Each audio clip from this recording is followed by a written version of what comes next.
Hello from London, Diana Devotees. It's me, Jacalyn Flax, having my last tea, because the next time you'll see me cheering my teacup to you, I will be in Southern California and drinking tea in my fancy schmancy teacup. This is my very basic London teacup.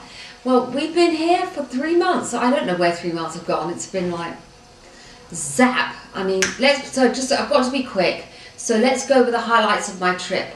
So some of the highlights, well, let me just think about the 11th anniversary when we went down to Kensington Palace.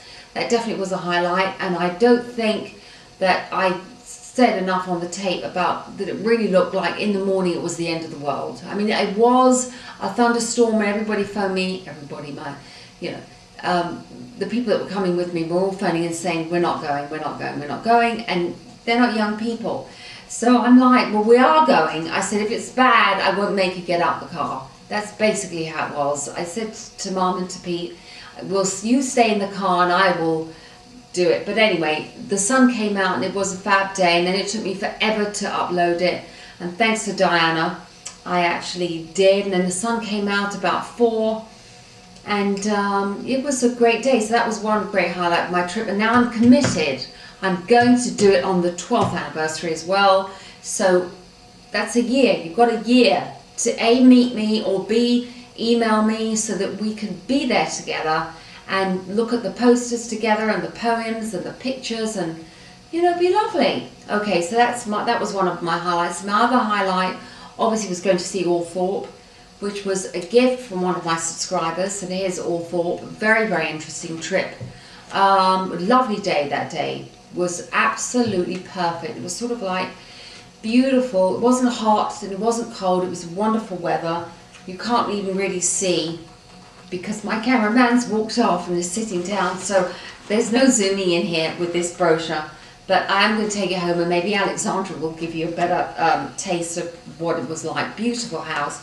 And let me just talk about the things that really impressed me about Althorpe. Well, one of the things was the people that work there. I mean, they've been there since before Diana died, and they're really into the whole Spencer family tree, and that, wherever you go, whatever room you go into, they want to answer questions about, who's that portrait on the wall. They know everything about everything, and they'll talk they just talk and talk and talk about the family. They love it there.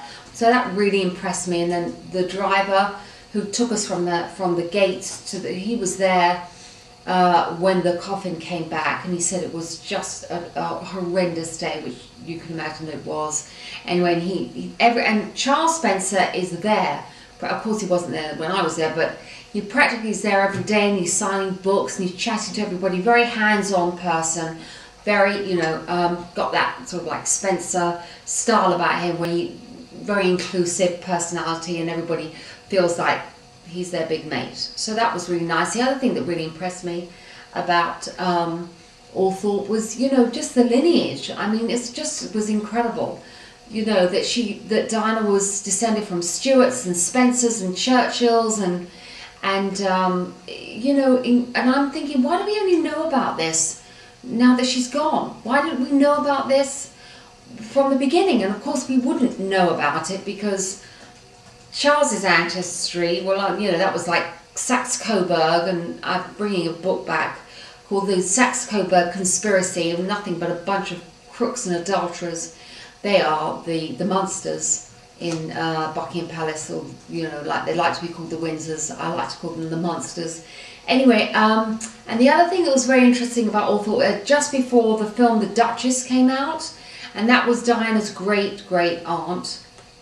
And you look at the family tree, and Georgianna was this amazing woman that also had this inclusiveness about her personality, that everybody felt like they knew her and they loved her, even though nobody had ever really met her. She had this, it's kind of like, well, who does that remind me of? And it was very much, obviously, the late princess.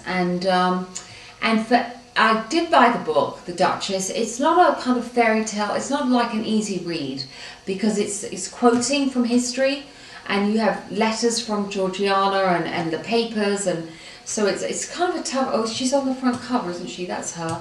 But again, my cameraman's disappeared, so she's on the front cover. Okay, so when Alexandra gets back, we'll get into this properly. But anyway, Georgiana was very big on fighting for the Americans to have independence in America. She was very political, so I kind of thought that was very interesting. And they show in the film, they show that she was involved with Charles Fox. And in the film, Charles Fox looks like a member of Duran Duran, and he's like this young, but in real life, Charles Fox was short, fat, and had big bushy eyebrows, which, you know, is probably, you know, and he did become Prime Minister, and Georgiana did support him, and she was very much against King George III and very supportive of the American right to independence, and she felt that the Americans should have independence. So I thought that was very interesting, actually, that Princess Diana was, you know, related to this woman. And so that was, you know, you see a lot of her, obviously, at Althorpe. And Diana didn't move in there, actually, until she was 11 years old, when her grandfather died, and then her father became Earl of Spencer.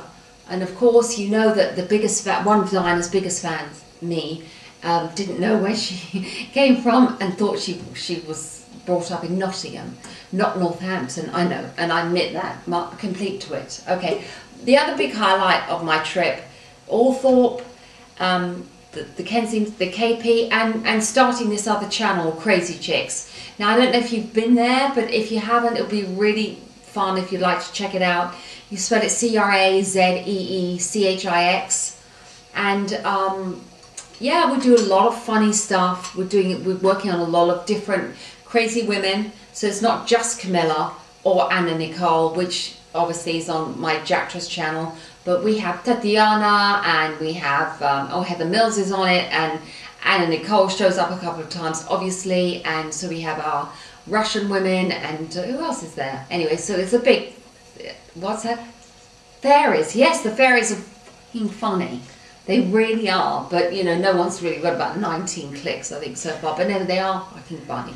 Anyway, one just quick Diana thing I wanted to mention was about the people who have written to me to talk about the car, because I have to say I got it wrong again. Yeah, because nobody checks what I say, because I don't have anybody working for me, so I just go and blab off at the mouth. But I thought that the Moho owned the car they actually died in. It actually was owned by just a rental. It was just a rental car, and the police still have it. Why? I mean, it's the end of the inquest. Somebody wants to buy it for over $1 million, I don't know, or £1 million, one or the other. And the guy who owns this rental car is saying, "Give it back to me. I want to sell it." And the Metropolitan Police, because it was with the French police, oh, we don't have any French women, do we? We don't have any French people on Crazy Chicks. And now it's with the Metropolitan Police, and they're saying, yes, of course you can have it back, but you know, here we are, and the inquest is gone and it's finished, and the car's still with the Met, so we don't know why. But remember that I spoke about the motherboard. Do you remember that? You know, Captain Spock, and you know, phoning down to Scotty in the engine room where they shook the whole setup, and he was going, "Oh, Captain, it's the motherboard, it's the Well, everybody thinks I'm crazy when I talk about the motherboard on this car that can be operated from outside the car.